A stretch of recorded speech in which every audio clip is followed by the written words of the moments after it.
Hello students, welcome to learn chemistry. मैं आपकी educator Anupam Singh और आज मैं लेकर आई हूँ आपके लिए एक और नया lecture carbon and its compound का। बेटा, हमने प्रीवियस लेक्चर में कार्बन के बारे में काफ़ी सारी चीज़ें पढ़ी थी। आज हम एक और नया टॉपिक पढ़ेंगे, दैट इज आइसोमेरिज्म। तो पहले आइसोमेरिज्म की डेफिनेशन देख लेते हैं। डेफिनेशन क्या है इसकी? Organic compound having the same molecular formula but different arrangement of atoms are called isomers and this phenomena is called isomerism। ठीक है, डेफिनेशन तो हमने पढ़ ली, अब इसको समझना भी है हमें। Same molecular formula, molecular formula समझते हैं ना, जैसे एक एल्केन का मॉलिक्यूलर फॉर्मूला क्या है? जैसे आपको मीथेन का लिखना है तो क्या लिखते हो? CH4। इथेन का लिखते हो C2H6। CnH2n+2 एल्केन का जनरल फॉर्मूला होता है, उससे मॉलिक्यूलर फॉर्मूला निकालते हैं। ठीक है, तो मॉलिक्यूलर फॉर्मूला तो कंपाउंड का एक ही होगा, लेकिन हम उसको अलग अलग टाइप से वहां पर एटम को अरेंज कर सकते हैं। तो जो ये आइसोमर्स होते हैं, जो आइसोमेरिज्म होता है, ये 2 टाइप्स का होता है, structural isomerism and stereo isomerism. लेकिन हमारे लेवल पर यानी कि 10th क्लास में सिर्फ आपको स्ट्रक्चरल आइसोमेरिज्म की डेफिनेशन पूछी जाती है और उसी का ही एग्जाम्पल आपके सिलेबस में है, तो हम उसकी बात करेंगे। तो क्या होते हैं स्ट्रक्चरल आइसोमर्स? बेटा, पहले ही जो सबसे इंपॉर्टेंट बात, same molecular formula. Molecular formula same होगा, लेकिन क्या होगा? स्ट्रक्चर्स आर डिफरेंट, यानी कि डिफरेंट स्ट्रक्चर बना सकते हैं हम एक ही मॉलिक्यूलर फॉर्मूले की। जब हम स्ट्रक्चर डिफरेंट बनाते हैं तो उनकी केमिकल और फिजिकल प्रॉपर्टीज भी डिफरेंट होती हैं, और जो हम अलग अलग स्ट्रक्चर्स बनाते हैं उनको हम कहते हैं आइसोमर्स, स्ट्रक्चरल आइसोमर्स। ठीक है, इसको हम एक एग्जाम्पल से समझते हैं। जैसे हमें एक मॉलिक्यूलर फॉर्मूला गिवन है, हेक्सेन का मॉलिक्यूलर फॉर्मूला है ये, हेक्सेन का हमें क्वेश्चन दिया होगा, this is the molecular formula of hexane and give its isomers, या how many structural isomers are possible for hexane. ठीक है, तो इस क्वेश्चन को करने से पहले हमने मॉलिक्यूलर फॉर्मूला तो लिख लिया, ये हमें पता है ये तो सेम रहने वाला है। अब हम देखते हैं कि इस मॉलिक्यूलर फॉर्मूले के साथ हम कितनी टाइप के स्ट्रक्चर बना सकते हैं।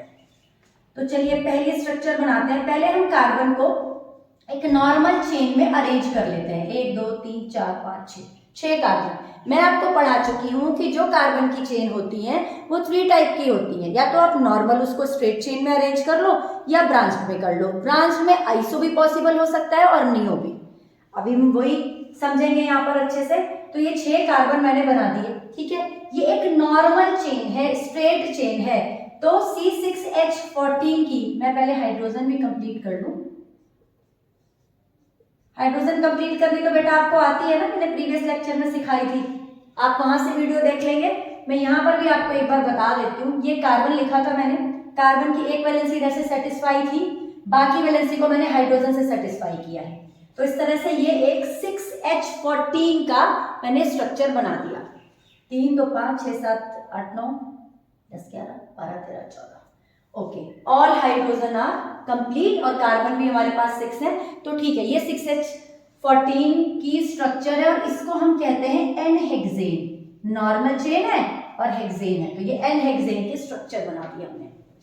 अच्छा, और क्या पॉसिबल स्ट्रक्चर हो सकती है? भाई इसकी ब्रांचिंग भी तो हो सकती है, ये 6 कार्बन एटम ब्रांच की फॉर्म में भी तो अरेंज हो सकते हैं। देखते हैं कैसे। 4 5 और मैंने एक कार्बन लगा दिया यहाँ। ठीक है, आप कहोगे कि मैम आपने यही क्यों लगाया? मैं इसका भी आपको भी आंसर देती हूँ। अगर मैं यहाँ पर लगाऊं, यहाँ पर लगाने का मतलब है, देखो अगर मैंने यहाँ लगाया तो बेटा देखो चेन तो ये एक ही हुई ना, ये तो सेम स्ट्रक्चर हो गई ऊपर वाली। तो हमें फर्स्ट कार्बन पर तो नहीं लगाना है, हमें फर्स्ट कार्बन पर नहीं लगाना है। तो कौन कौन से फर्स्ट? ये वाला भी फर्स्ट, इस पर भी नहीं लगाना है और इधर भी नहीं लगाना है।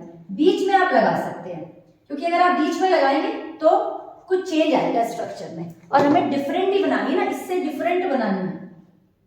सेम बना दी तो फिर क्या आइसोमर बनाया? तो यहाँ पर नहीं लगाएंगे, यहाँ पर लगा दूंगा। आप कहोगे मैम यहाँ पर भी तो लगा सकते थे, बिल्कुल वो दूसरी स्ट्रक्चर बनाऊंगी मैं भी। पहले मैं यहाँ पर कार्बन फिल कर देती हूँ, एक वैलेंसी ये हो गई, 3 ये, इस कार्बन की 1 और 2 वैलेंसी हो गई तो 2 हाइड्रोजन लगेंगी। 1 और 2 वैलेंसी हो गई, बिल्कुल। इस कार्बन की 1 2 3 तरफ से कार्बन से जुड़ा है, एक वैलेंसी खाली है, एक हाइड्रोजन लगा दो, यहाँ लगा दो या ऊपर लगा दो, एक ही बात है। और इस कार्बन की भी तो एक ये स्ट्रक्चर मिल गई मुझे। ये स्ट्रक्चर इस स्ट्रक्चर से डिफरेंट है, इसका मतलब ये इसका आइसोमर है। अभी देखते हैं कि कोई और स्ट्रक्चर बन सकती है क्या। हमने ये बात की कि ये CH3 हमने यहां लगाया, हम यहां भी लगा सकते हैं क्या? बिल्कुल लगा सकते हैं।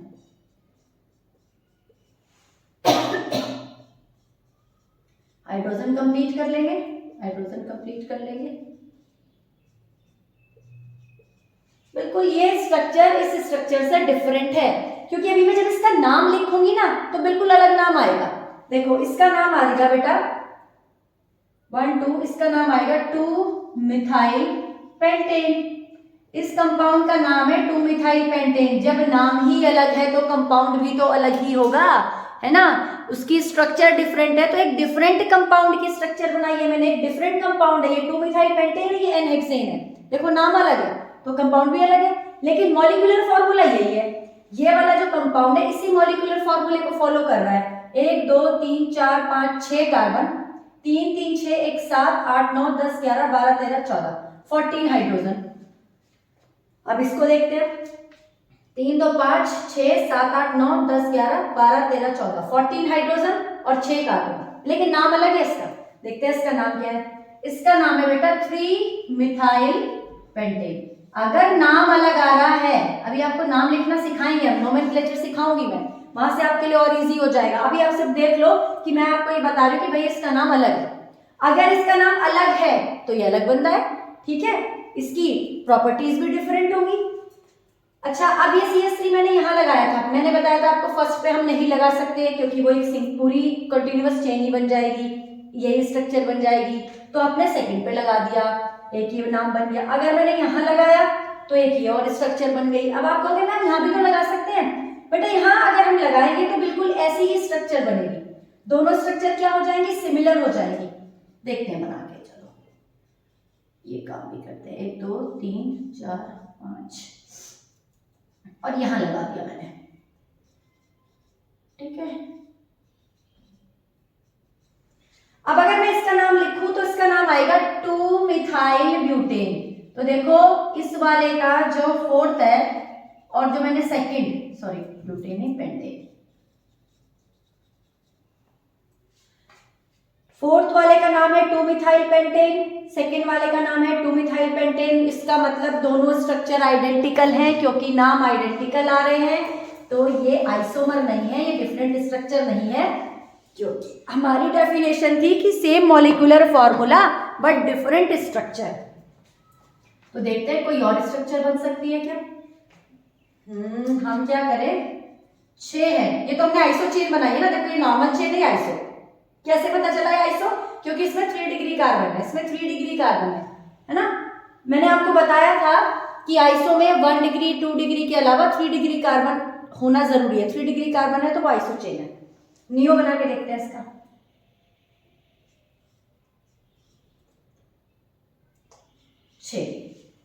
6 कार्बन बना दिए हमने। हाइड्रोजन कंप्लीट करो, 3 3 6 3 9 और 3 12 और 2 14 14। ये स्ट्रक्चर बन गई, राइट। ये दोनों कार्बन आप इस वाले कार्बन पर लगाओ या इस कार्बन पर लगाओ, एक ही बात होगी, आइडेंटिकल स्ट्रक्चर बनेगी। आप बनाकर देख लेंगे, नाम लिखकर देख लेंगे। तो इसका नाम क्या हो जाएगा,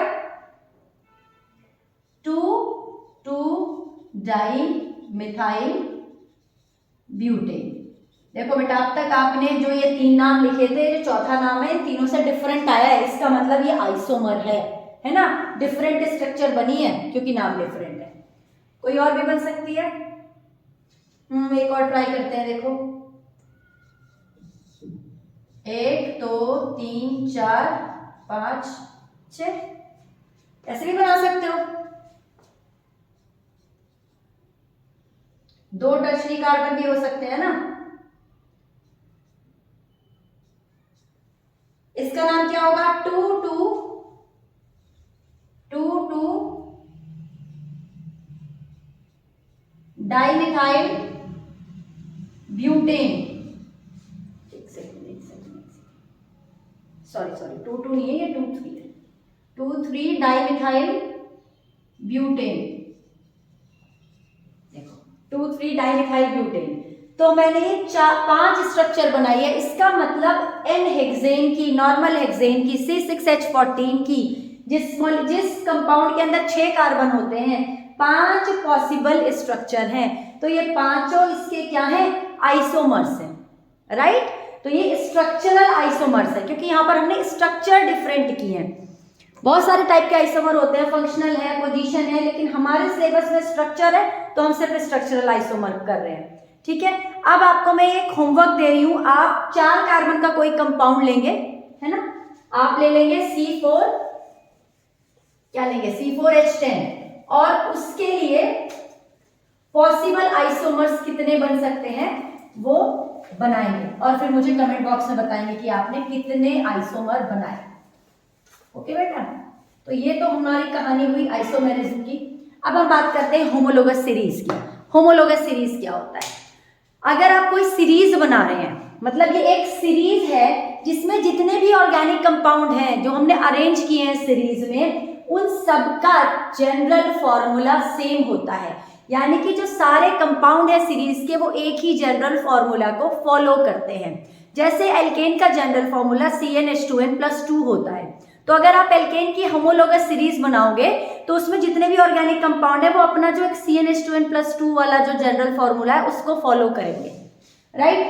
और ये सारे के सारे, क्योंकि हम क्या कर रहे हैं, ग्रुप तो अलग अलग है ना, मॉलिक्यूलर जो जनरल फॉर्मूला सेम है लेकिन मॉलिक्यूलर फॉर्मूला सबका डिफरेंट है। देखो, इससे आप कंफ्यूज नहीं होंगे, आइसोमर्स में मॉलिक्यूलर फॉर्मूला सेम होता है, होमोलोगस सीरीज में जनरल फॉर्मूला सेम होता है, मॉलिक्यूलर फॉर्मूला डिफरेंट होता है, और स्ट्रक्चर की हम कोई बात नहीं करते, ठीक है।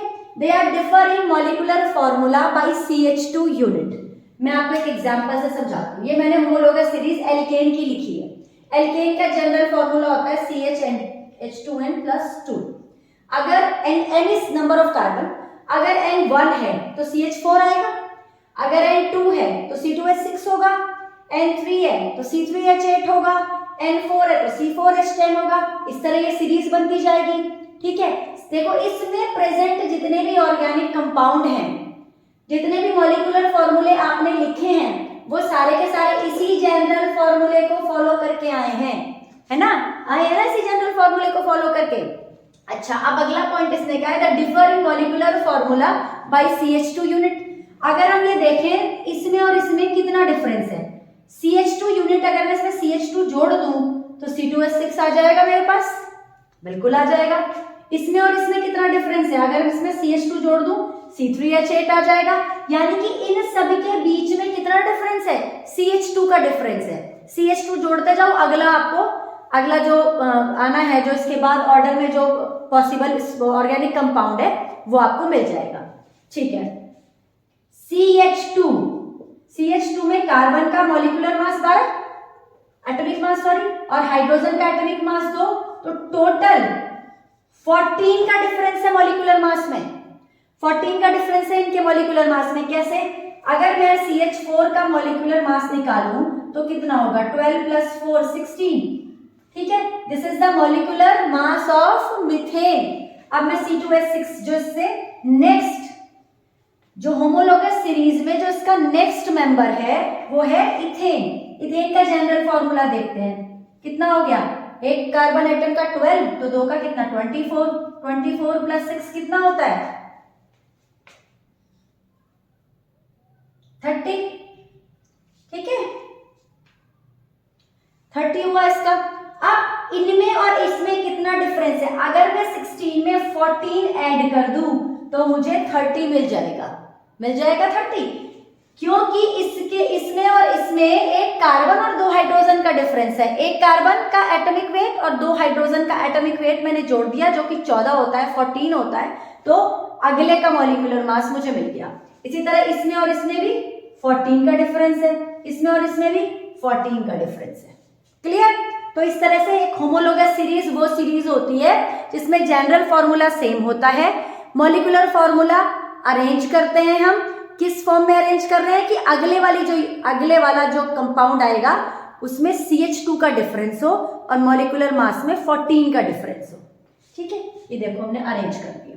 उसके बाद हमने कहा कि they have same functional group. यहां पर सबके अंदर सिंगल बॉन्ड है, फंक्शनल ग्रुप तो इस सीरीज में नहीं है, लेकिन नेक्स्ट में है। नेक्स्ट में देखो, अल्कोहल की मैंने होमोलोगस सीरीज लिखी है। फंक्शनल ग्रुप है OH, OH, OH, OH। सारी सीरीज के अंदर सेम फंक्शनल ग्रुप है, सेम फंक्शनल ग्रुप है, तो ये होमोलोगस सीरीज है। आगे हमें कहता है ये सिमिलर केमिकल कैरेक्टरिस्टिक। अभी मैं आपको फंक्शनल ग्रुप की डेफिनेशन भी बताऊंगी। बेटा फंक्शनल ग्रुप अगर सेम है तो उस कंपाउंड की chemical reactivity, chemical properties same होगी, क्योंकि ये सारे के सारे अल्कोहल है, तो अल्कोहल वाले सारे के सारे अल्कोहल वाली प्रॉपर्टी शो करेंगे। ठीक है, तो इनकी केमिकल प्रॉपर्टीज क्या होगी, सेम होगी। नेक्स्ट कह रहा है gradual change in physical properties. बिल्कुल सही बात है, केमिकल प्रॉपर्टीज तो सेम है क्योंकि फंक्शनल ग्रुप सेम है।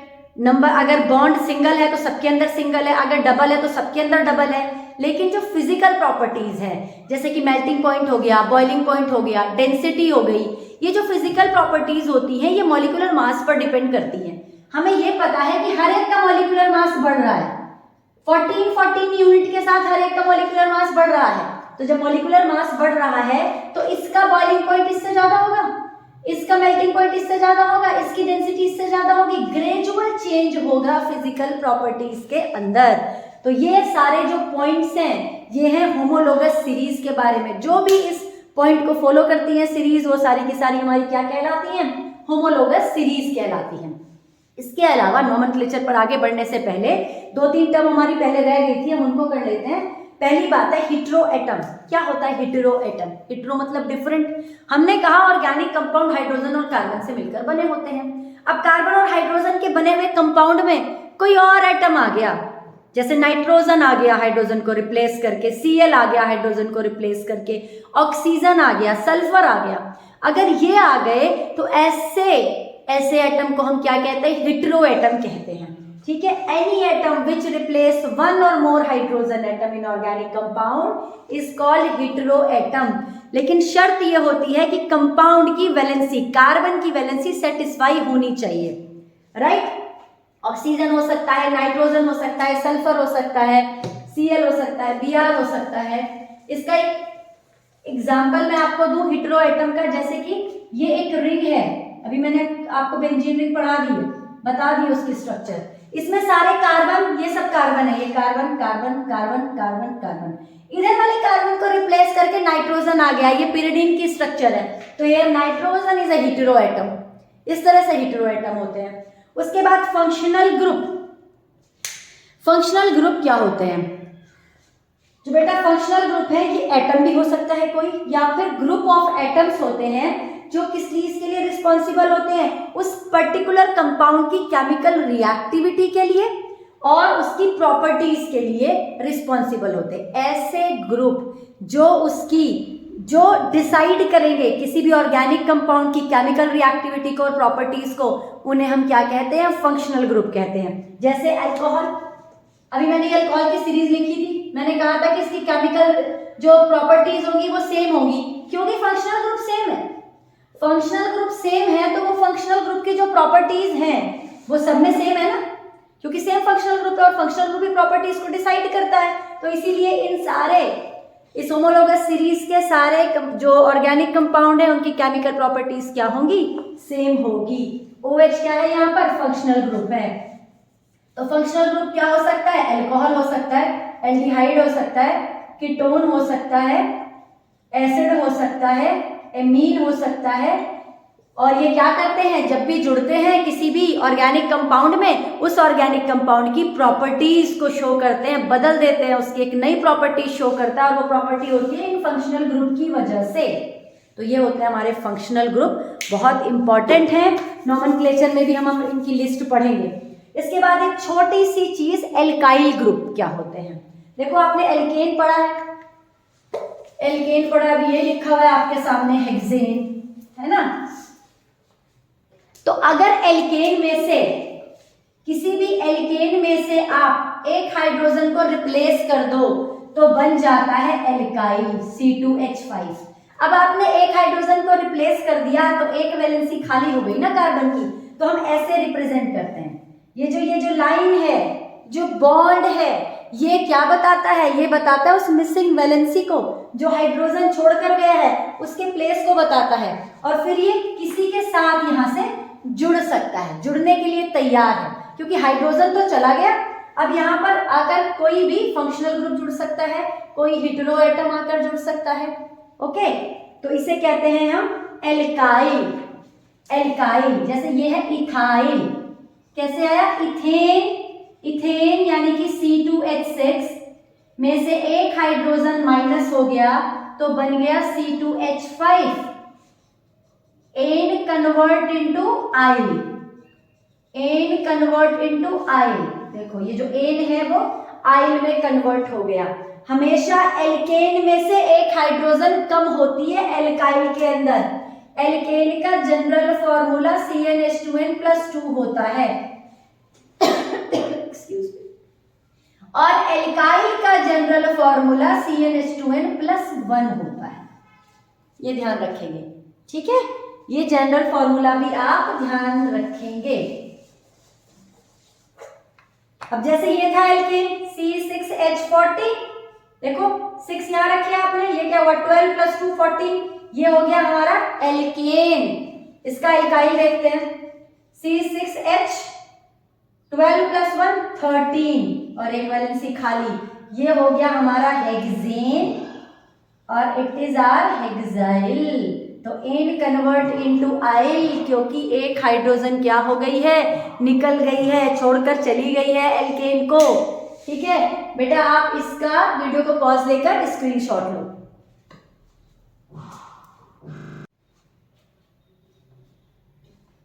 हाँ जी बेटे, अब हम नोमेनक्लेचर की बात करते हैं। नोमेनक्लेचर को रूल्स पढ़ने से पहले सब हमें ये पता होना चाहिए कि कौन कौन से फंक्शनल ग्रुप के क्या क्या नाम है, उनको हम कैसे शो करते हैं, और जब हम नाम लिखेंगे किसी भी कंपाउंड का, ऑर्गेनिक कंपाउंड का, यानी कि नोमेनक्लेचर करेंगे, तो उन कंपाउंड को हम क्या नाम देंगे। ठीक है, उसी के लिए मैंने एक सीनियरिटी टेबल यहाँ पर लिख दी है आपके लिए। तो सीनियरिटी टेबल का मतलब क्या है कि सबसे पहले अगर ये आपको दिखाई दे रहा है ऑर्गेनिक कंपाउंड में, तो आप ये मानकर चलो कि ये सीनियर है, इसको हमें सबसे ज्यादा वैल्यू देनी है। उसके बाद इसकी बात आती है, फिर ये, फिर ये, फिर ये, फिर ये और फिर ये। तो क्या नाम है इनका? जो COOH ग्रुप होता है ये एसिडिक एसिड की रिप्रेजेंटेशन करता है, कार्बोक्सिलिक एसिड का ग्रुप होता है। इसको हम क्या कहते हैं, मैंने जनरल नेम भी लिखा है बेटा, कार्बोक्सिलिक एसिड। ये जो कार्बोक्सिलिक एसिड होता है कभी भी एज अ प्रीफिक्स यूज नहीं होता। कहने का मतलब है कि अगर आप कोई नाम लिख रहे हो, जैसे कि मेरा नाम है अनुपम सिंह, तो प्रीफिक्स में मैं क्या लगाती हूँ, डॉक्टर अनुपम सिंह, राइट। तो अगर COOH carboxylic group, carboxylic acid अगर प्रेजेंट है, तो ऑर्गेनिक कंपाउंड में प्रीफिक्स में नहीं आता इसका नाम, ये हमेशा सफिक्स में ही आता है, यानी कि एज अ सरनेम ही यूज होता है, राइट। कार्बोक्सिलिक एसिड, इसका जो सफिक्स होता है उसको हम कहते हैं ओइक एसिड। जब ये प्रेजेंट होता है ऑर्गेनिक कंपाउंड में, तो हम इसको एज अ सफिक्स इसका नाम लिखते हैं ऑर्गेनिक। अभी मैं समझाऊंगी, जब आपको यहाँ पे एक एक एग्जांपल समझाऊंगी तो आपको क्लियर हो जाएगा। तो उसको हम कहते हैं ओइक एसिड। और ये कैसे लगा हुआ होगा ऑर्गेनिक कंपाउंड में, कि ये आपका C2H5 एक इथाइल है और उसके आगे COOH ग्रुप जुड़ा हुआ है। ठीक है, इस तरह से इसका रिप्रेजेंटेशन होगा। कोई भी हो सकता है एल्काइल ग्रुप, यहाँ पे मिथाइल भी हो सकता है, प्रोपाइल भी हो सकता है। दूसरा ग्रुप है यहाँ पर कीटोन। कीटोन में ये देख रहे हो ना बेटा, ये दो वैलेंसी है, ये इधर यहाँ पर कोई और एल्काइल ग्रुप जुड़ेगा, यहाँ पर कोई और एल्काइल ग्रुप जुड़ेगा। ठीक है, ये चीज क्या शो कर रही है कि यहाँ पर एल्काइल ग्रुप जुड़ेंगे, इसको हम कीटोन कहते हैं। प्रीफिक्स में इसका नाम ऑक्सो होता है, और अगर सफिक्स में हम इसका नाम यूज करेंगे तो इसको हम कहते हैं ओन। ये इसका रिप्रेजेंटेशन है। यहाँ पर ये मैंने एल्काइल ग्रुप बना दिए, मैंने मिथाइल बनाए हैं, आप मिथाइल भी बना सकते हो, प्रोपाइल भी हो सकता है, राइट। अगला ग्रुप है एल्डिहाइड ग्रुप। एल्डिहाइड को हम CHO कहते हैं, एल्डिहाइड ग्रुप है ये। ऑक्सो या फॉर्माइल इसका नाम प्रीफिक्स में होता है, लेकिन सफिक्स में हम इसको अल के नाम से लगाते हैं। मतलब कार्बन की जितनी चेन है वो गिन लेंगे और उसके बाद अल लगाएंगे, तो इससे प्रूव हो जाएगा कि उसमें है एल्डिहाइड ग्रुप। ये मिथाइल के साथ लगा हुआ है CHO, इथाइल के साथ भी लग सकता है, किसी भी एल्काइल के साथ लग सकता है। उसके बाद है OH। OH को तो आप जानते हैं अल्कोहल। अल्कोहल को हम OH से शो करते हैं और इसका प्रीफिक्स हाइड्रोक्सी होता है और सफिक्स होता है ऑल। इसी तरह हेलोजन, हेलोजन को हम हेलो कहते हैं और ये हमेशा प्रीफिक्स में यूज होता है। हेलोजन कभी भी, ये हेलोजन पर आप स्टार लगा लें, हेलोजन कभी भी सफिक्स में नहीं जाएगा। कार्बोक्सिलिक एसिड प्रीफिक्स में नहीं जाएगा, है ना। तो हेलो कहेंगे, हेलो का मतलब क्लोरो, ब्रोमो, आयोडो, इस तरह से ओ लगाते हैं नाम के पीछे, हेलो लगाएंगे। अगला हो गया डबल बॉन्ड, फिर हो गया ट्रिपल बॉन्ड, यानी कि डबल बॉन्ड को ज्यादा प्रेफरेंस देते हैं हम ट्रिपल बॉन्ड के कंपैरिजन में। डबल और ट्रिपल को हम ऐसे पहचान लेते हैं, ये कभी भी प्रीफिक्स में नहीं जाएंगे। इनकी क्या इंपॉर्टेंट बात है, ये कभी प्रीफिक्स में नहीं जाएंगे, ये हमेशा सफिक्स में रहते हैं। आपको मैं बता चुकी हूँ, डबल बॉन्ड है तो इन और ट्रिपल बॉन्ड है तो आइन। फिर एक होता है साइड चेन। साइड चेन का मतलब है कि जो आपने एक चेन सेलेक्ट की है, जो पेरेंट चेन है, जो उससे कार्बन से शुरू हुए जो भी ग्रुप नीचे की तरफ जुड़े हुए होंगे, जो ब्रांचिंग निकली हुई होंगी, उन ब्रांचेस को हम क्या कहते हैं, साइड चेन कहते हैं। चलिए अब हम एग्जाम्पल के साथ समझते हैं और इसके रूल्स भी समझते हैं। देखिए, किसी भी ऑर्गेनिक कंपाउंड का नोमेनक्लेचर करने से पहले जरूरत क्या है, मैं बता चुकी हूँ नोमेनक्लेचर की, कि भाई IUPAC सिस्टम ने ये डिसाइड किया कि हर रीजन में, हर कंट्री में नाम अलग अलग हैं, तो एक यूनिफॉर्मिटी क्रिएट करने के लिए IUPAC ने कुछ रूल्स बनाए कि कोई भी कंपाउंड डिस्कवर होगा, इस रूल के अकॉर्डिंग उसका नाम लिख दिया जाए, और वो रूल हर जगह फॉलो होंगे तो नाम भी हर जगह सेम होंगे। तो इसीलिए क्या हुआ, ये जो रूल है, IUPAC जो सिस्टम है, वो बहुत इंपॉर्टेंट है और हमें आना चाहिए, और एक क्वेश्चन यहाँ से भी बनता है। देखिए कैसे स्टार्ट करेंगे इसको लिखना। रूट वर्ड, अभी मैं एक एक चीज का मतलब समझाऊंगी आपको। सबसे पहले हमें देखना होता है रूट वर्ड। क्या होता है रूट वर्ड? रूट वर्ड में किसे कहते हैं, रूट मतलब जो जड़ है। इस पूरे ऑर्गेनिक कंपाउंड की जड़ क्या है, कार्बन है ना, तो कितने कार्बन एटम हैं, ये हम रूट वर्ड से शो करेंगे। तो रूट वर्ड हमें क्या बताएगा, नंबर ऑफ कार्बन एटम। जैसे मैंने ये कार्बन की एक चेन देखी, ये एक ऑर्गेनिक कंपाउंड देखा, ठीक है, इसमें कितने कार्बन है, 1 2 3 4। अगर मैं इस चेन को ले रही हूं 1 2 3 4, तो इसका रूट वर्ड क्या हो गया, 4 हो गया रूट वर्ड, यानी कि 4 मतलब ब्यूट। ऑर्गेनिक केमिस्ट्री में नोमेनक्लेचर में 4 तो हम यूज नहीं करते, हम 4 कार्बन को क्या कहते हैं, ब्यूट कहते हैं।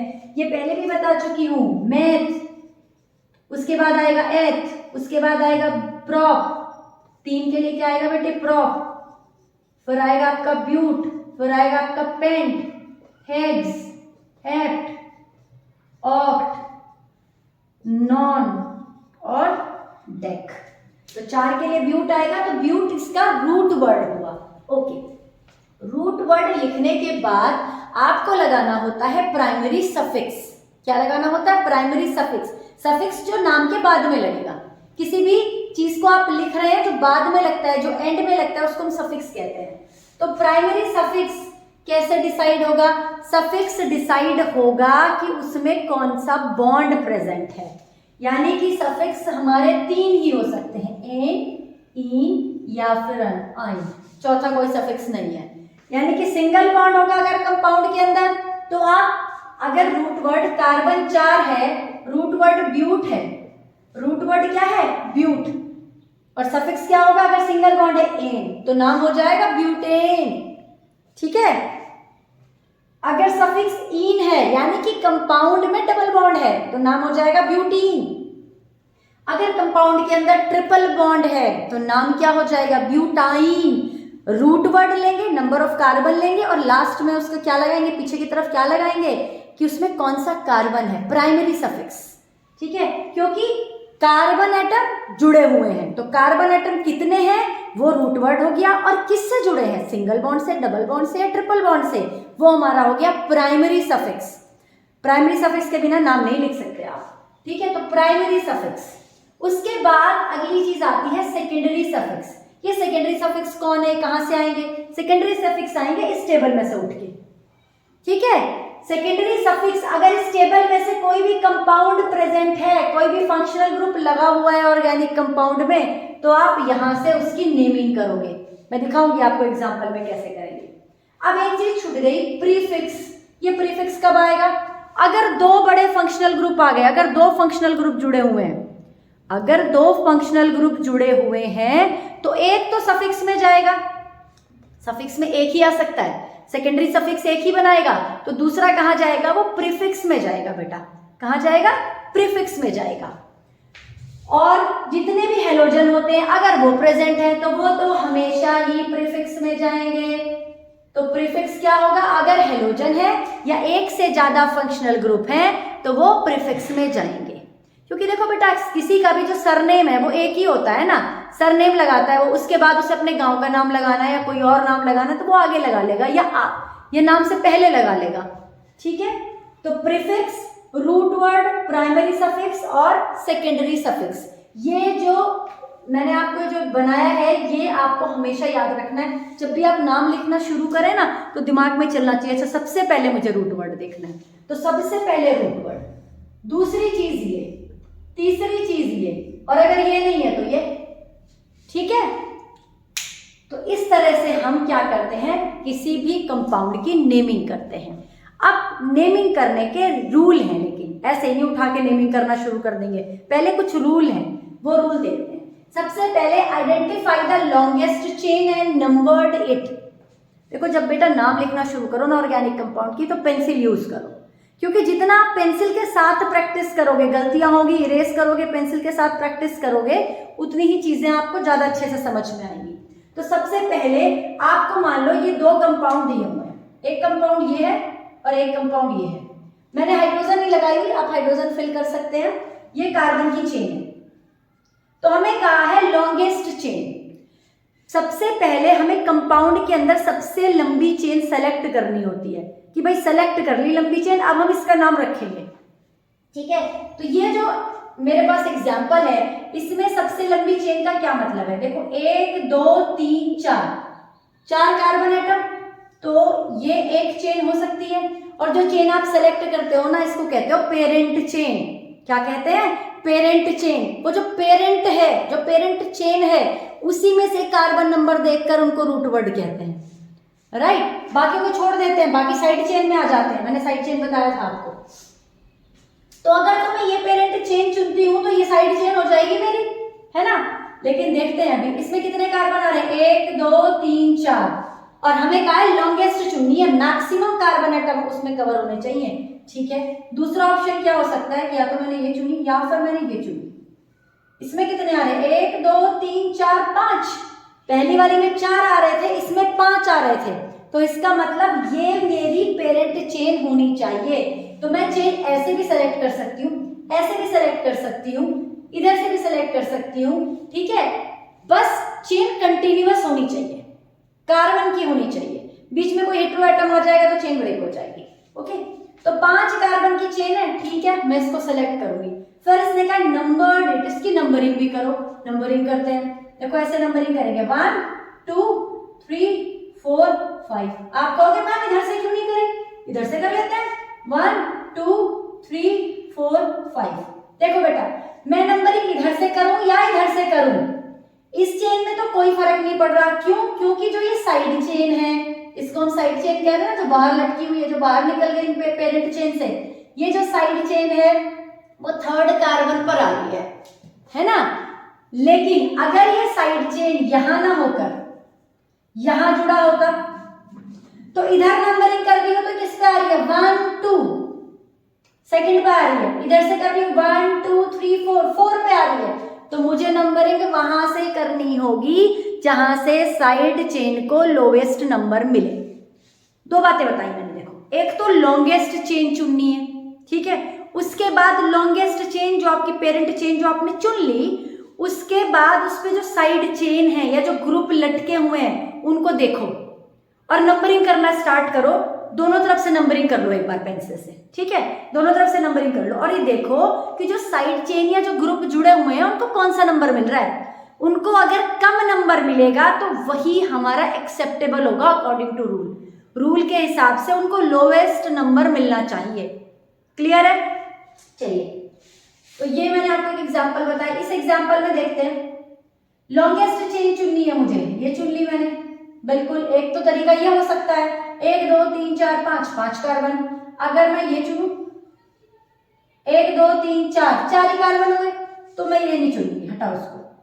हमें तो लॉन्गेस्ट चेन चुननी है, तो हम इस वाली ऊपर वाली चेन को चुनेंगे। ये हमारा तरीका सही है, तो ये हमने चुन ली। ठीक है, अब नंबरिंग करो 1 2 3 4 5, इधर से भी करूं 1 2 3 4 5, 3 पे 11 तो इधर से ही नंबरिंग कर लो। जो ये साइड चेन है वो 3 पे ही आ रही है, किधर से भी नंबरिंग कर सकते हैं। ठीक है, ये 2 बातें समझ में आ गई। अच्छा, अब और चीज देखते हैं। अगला रूल हमें कहता है कि साइड चेन को आइडेंटिफाई करो, जो मैं पहले ही बता चुकी हूँ, या फिर लोकेंट्स को आइडेंटिफाई करो। लोकेंट्स क्या भाई, कोई Cl लटका हुआ है, Br लटका हुआ है, NH2 लटका हुआ है, OH लटका हुआ है, कोई भी फंक्शनल ग्रुप जुड़ा हुआ है, उनको आइडेंटिफाई करो और उस पर अप्लाई करो लोएस्ट सम रूल। ये लोएस्ट सम रूल क्या होता है? जब अभी एक ही साइड चेन थी तो मैंने नंबर के हिसाब से बता दिया कि जिस पर नंबर कम आ रहा है उस साइड से हम नंबरिंग करेंगे। लेकिन अगर 2-3 फंक्शनल ग्रुप है तब हम कैसे करेंगे, देखते हैं। सबसे पहले पहला रूल, हमेशा नाम लिखना है, रूल 1 से ही स्टार्ट करना है हमें, है ना, बीच में से नहीं कूद पड़ना, रूल 1 से ही स्टार्ट करना। तो पहला रूल तो ये कि लॉन्गेस्ट चेन सेलेक्ट करो। बिल्कुल करो। यहाँ तो एक सीधी चेन ही दिख रही है बेटा, इधर तो कुछ है नहीं, तो मैंने लॉन्गेस्ट चेन सेलेक्ट कर ली। उसके बाद अगला है कि नंबरिंग करो। नंबरिंग करते हैं 1 2 3 4 5 6, पेंसिल से करेंगे नंबरिंग, इस बात का ध्यान रखेंगे।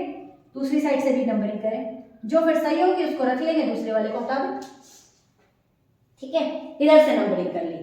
तो चलो देखते हैं, यहाँ पे सेकंड पे आ रहा है एक जो लोकेंट है वो सेकंड पे, यानी कि जो एक ग्रुप जुड़ा हुआ है वो सेकंड। अगर मैं इधर इस वाली पहली वाली नंबरिंग को फॉलो कर रही हूँ, 2 पर एक ग्रुप जुड़ा हुआ है, 4 पर एक ग्रुप जुड़ा हुआ है और 5 पर एक ग्रुप जुड़ा हुआ है। जिस जिस कार्बन पर जिस जिस नंबर पर ग्रुप जुड़े हुए हैं, इनको जरा मैं ऐड करके देखूं क्या आता है। 5 4 9 और 2 11। अब जो मैंने ये वाली नंबरिंग की थी इसमें देखते हैं, सेकंड पे आ रहा है यस, 3 पे आ रहा है यस और 5 पे आ रहा है यस। तो ये कितना हो गया, 5 6 7 8 9 10। जिस साइड से जो सम है, लोएस्ट सम रूल का मतलब जो सम है वो कम आएगा, लोएस्ट आएगा, कम आएगा, उस वाले को हमें फॉलो करना है। इसका मतलब नीचे वाली नंबरिंग को फॉलो करेंगे, ऊपर वाली नंबरिंग को हम इरेज कर देंगे। ये हो गया हमारा लोएस्ट सम रूल। बात आई समझ में? पहले लॉन्गेस्ट चेन छांट ली, जिसमें मैक्सिमम कार्बन नंबर आ सके, ऐसी चेन छांट लो। ठीक है, ले ली। उसके बाद जो बाहर लटका रह गया, जो साइड चेन रह गया बाहर, कोई ग्रुप रट के रह गए, उनको लोएस्ट सम रूल लगा कर देखो। अगर तो एक है तो आपको ऐसे ही पता चल जाएगा, है ना। बस ये ध्यान रखना है कि क्या आना चाहिए, उसको कम नंबर मिलना चाहिए। कम नंबर का मतलब आप उसे पहले हाथ लगा रहे हो, पहले उसको पूछ रहे हो। ठीक है, जैसे आपके घर में कोई गेस्ट आता है तो उसको पहले पूछोगे ना चाय पानी के लिए, तो बिल्कुल ऐसे ही जब हम यहाँ चल रहे हैं तो पहले पूछेंगे इसको। स्पेशल है ये हमारे लिए, साइड चेन और जो लोकेट और जो ग्रुप लटके हुए हैं। ठीक है, इनको हमें कम से कम नंबर देना है, मतलब सबसे पहले पूछना है, सबसे पहले इनको नंबर देना है। 1 2 3 इधर से स्टार्ट करनी है नंबरिंग, राइट। तो यहाँ तक आपको शायद समझ आ गया होगा।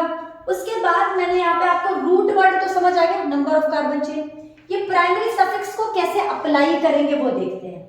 चलिए फॉर एग्जाम्पल मैंने ये 4 कार्बन की चेन ली, अभी इस पे मैं लोकेट की बात नहीं कर रही हूँ। ठीक है, मैं आपको पहले प्राइमरी सफिक्स समझा दूं।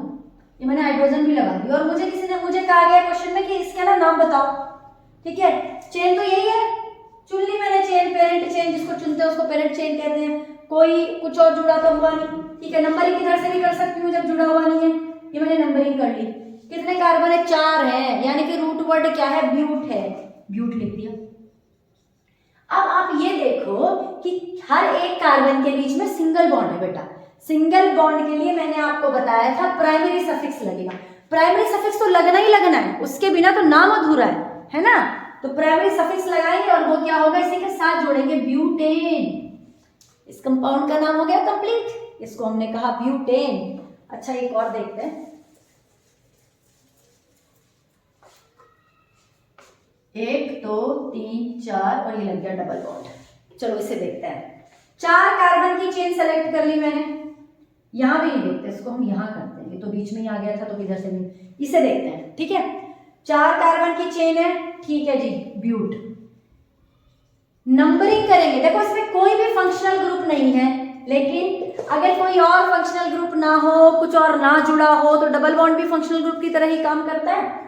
और मैंने आपको कहा कि कोई भी अलग चीज है, भाई सिंगल बॉन्ड के अलावा कुछ भी अलग आया है, डबल आया है बॉन्ड, ट्रिपल आया है, कोई साइड चेन है, कोई हेलोजन है, कोई अल्कोहल है, कोई एल्डिहाइड है, कोई कीटोन है, कोई भी सिंगल बॉन्ड से तो सारे कार्बन जुड़े हैं। बाकी कुछ भी नया होता है अगर ऑर्गेनिक कंपाउंड में तो वो ऑर्गेनिक कंपाउंड की स्पेशलिटी है, उसका गेस्ट है वो। और गेस्ट कौन पहले पूछेंगे? बिल्कुल पहले पूछते हैं। देखो ये डबल बॉन्ड बैठा है इधर, मैं नंबरिंग इधर से करूँ 1 2 3 4, ये नंबरिंग इधर से करूँ। बताओ आप इधर से नंबरिंग करूँ? बिल्कुल मैं इधर से नंबरिंग करूंगी ना। क्यों करूंगी इधर से? भाई गेस्ट को पहला नंबर दूंगी ना, क्योंकि डबल बॉन्ड दिख रहा है अलग से मुझे चमकता हुआ। बाकी तो सिंगल बॉन्ड है, सिंगल बॉन्ड तो होना ही है कार्बन में। भाई कार्बन कार्बन तो सिंगल बॉन्ड से जुड़ेगा ही। एक एडिशनल और आ गया, एक एडिशनल और बॉन्ड आ गया तो डबल बॉन्ड बना ना। तो ये हमारा गेस्ट है, इसको हमने कम नंबरिंग दी, सबसे पहले यहीं से स्टार्ट किया। तो 1 2 3 4 नंबरिंग कर ली। चलो इसका नाम देखते हैं। ब्यूट तो मैंने लिख लिया इसका रूट वर्ड, और क्योंकि डबल बॉन्ड है तो बेटा प्राइमरी सफिक्स लगेगा, पहले नाम के पीछे सफिक्स लगेगा, और डबल बॉन्ड की वजह से क्या लगेगा? ब्यूटीन। ब्यूटीन अब 1 पे है ये, तो इसको कुछ बच्चे कहेंगे कि मैम ब्यूटवनीन भी लिख सकते हैं। बिल्कुल लिख सकते हैं ब्यूटवनीन, लेकिन ब्यूटीन से भी यही समझ में आ रहा है कि 4 कार्बन की चेन है और पहले कार्बन और दूसरे कार्बन के बीच में डबल बॉन्ड है। ठीक है, 4 कार्बन की चेन है, ये ब्यूट से समझ में आ रहा है, और इन डबल बॉन्ड है, और इतना उसे पता है कि डबल बॉन्ड है और नंबरिंग नहीं दी हुई है तो पहले कार्बन के साथ ही होगी, क्योंकि भाई प्रेफरेंस हमने दिया होगा पहले कार्बन को ही, है ना। जहां पर डबल बॉन्ड होगा हमने उसे प्रेफरेंस दिया ही होगा।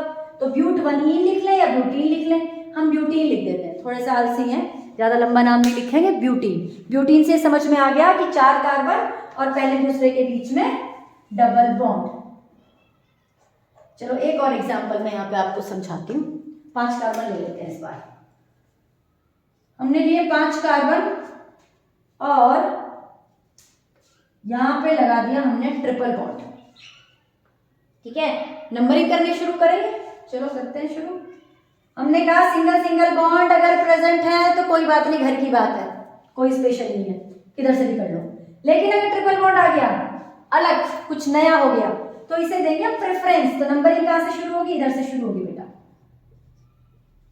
नंबरिंग इधर से शुरू हो गई। रूट वर्ड क्या होगा? 1 2 3 4 5, 5 लिखा हुआ है आपने। 5 कार्बन है तो रूट वर्ड क्या हो गया? 5 के लिए होता है पेंट, तो पेंट लगा दिया आपने। ठीक है, उसके बाद आप लगाएंगे सफिक्स। नाम तो पूरा लिखेंगे ही ना, सरनेम तो लगाएंगे इसका, तो क्या होगा? सफिक्स में क्या लगाओगे? ट्रिपल बॉन्ड है तो आइन लगाओगे। लेकिन पेंटाइन लिखने से तो ये समझ में आया है कि पहले और दूसरे के बीच में, पहले और दूसरे के बीच में तो कार्बन के बीच में तो ट्रिपल बॉन्ड नहीं है, ट्रिपल बॉन्ड तो दूसरे और तीसरे के बीच में है। और जिस कार्बन से ट्रिपल बॉन्ड स्टार्ट होता है ना बेटा, सेकेंड कार्बन से स्टार्ट हो रहा है, थर्ड की तरफ चल रहा है, सेकेंड और थर्ड के बीच में है। ठीक है, तो जिस कार्बन से स्टार्ट होता है ना, नाम उसका जाता है कि जो खुरापात स्टार्ट करेगा उसी का नाम जाएगा ना, तो इसका नाम हो जाएगा पेंट टू आइन। ये इसका पूरा नाम हो गया। ये हमें क्या बता रहा है? पेंट मतलब 5 कार्बन, 2 मतलब सेकेंड कार्बन, सेकेंड कार्बन से थर्ड की तरफ ही चलोगे ना, आगे चलोगे, सेकेंड और थर्ड के बीच में आइन है, मतलब ट्रिपल बॉन्ड है। तो ये हो गया हमारा प्राइमरी सफिक्स कैसे लगाते हैं उसके एग्जांपल। चलो सेकेंडरी सफिक्स के कोई एग्जांपल देखते हैं। सेकेंडरी सफिक्स,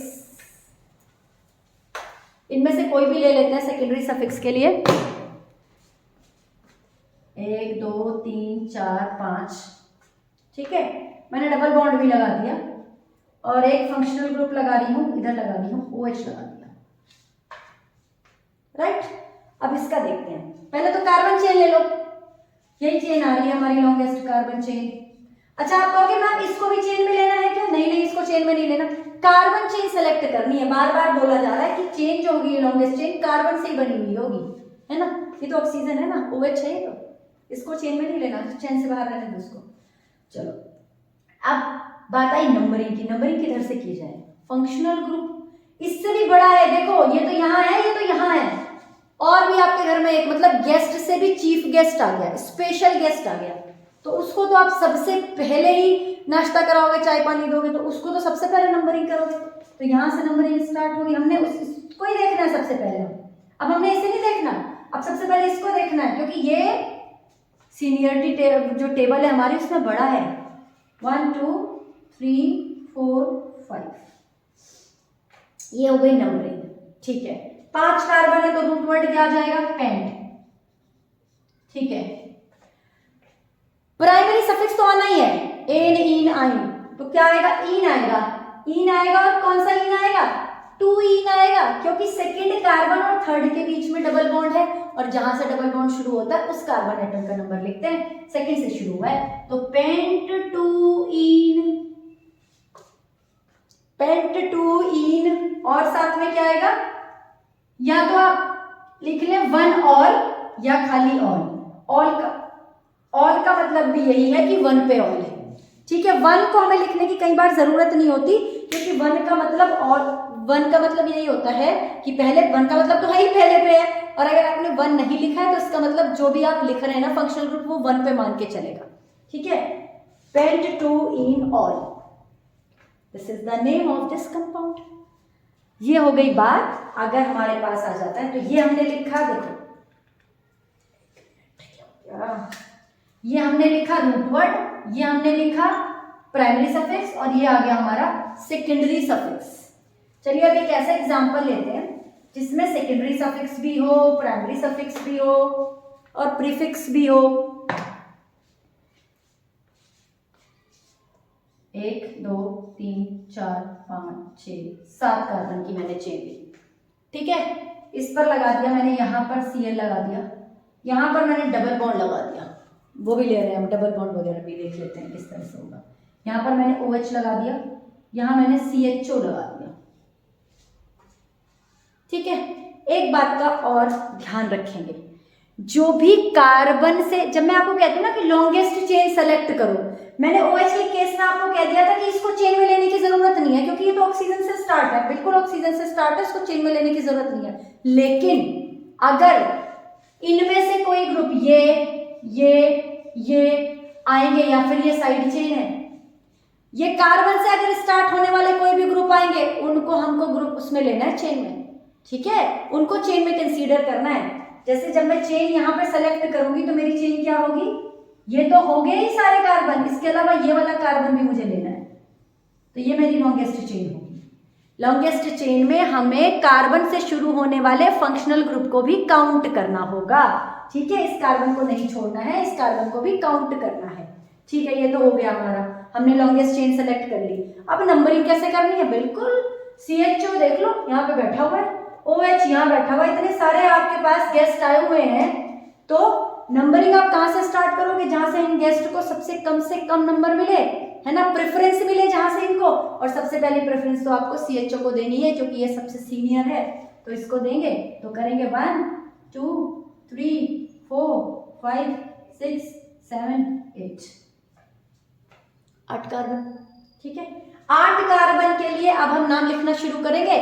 8 कार्बन है तो बेटा रूट वर्ड क्या होगा? ऑक्ट होगा, ऑक्ट लिख लो।